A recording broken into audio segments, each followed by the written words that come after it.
वरी विंगस ॿुधाए अॼु किथे आहे रुची आहे ॻाल्हि कहिड़ी हितां नथी छो तोसां ॻाल्हाए भला तूं चओ पिरी प्यारा उन्हनि खे छा ॿुधायां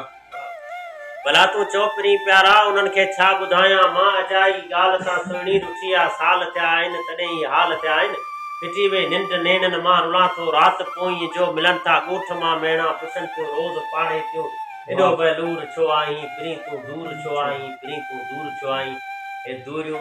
विछोटियूं विथोरायूं परभरायूं सभु तॾहिं ख़तमु थी वेंदियूं आहिनि जॾहिं दिलि घुरिया दोस्त या जिन सां रूह जा मज़बूत रिश्ता हूंदा आहिनि उहे जॾहिं लड़ी ईंदा आहिनि कुर्ब कचहरियूं थींदियूं आहिनि त उहे दूरियूं ख़तमु थी वेंदियूं आहिनि हिन राति विला जे रगनि में हिकु दफ़ो जेके बि असांखे असांजा दोस्त लाइव ॾिसनि पिया उन्हनि सभिनी खे हिकु भेरो सलाम असांजे हिन सॼे सथ तरफ़ां जंहिंमें सुमर राउती आहे सिकंदर जान सिंधी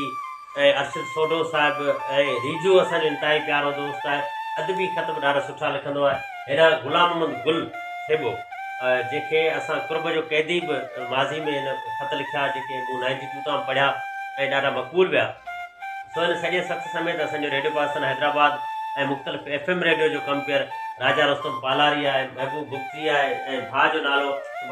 सुभाष वॾी महिरबानी हिननि सभिनी दोस्तनि जे तरफ़ां तव्हांखे ॾिसनि पिया जेके सभु दोस्त उन्हनि खे वॾी महिरबानी नेता जी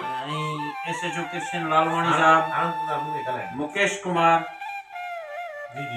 अर्जुन कुमार जेके दोस्त ॾिसनि पिया ॿुधनि पिया या कमेंट कयो जिन दोस्तनि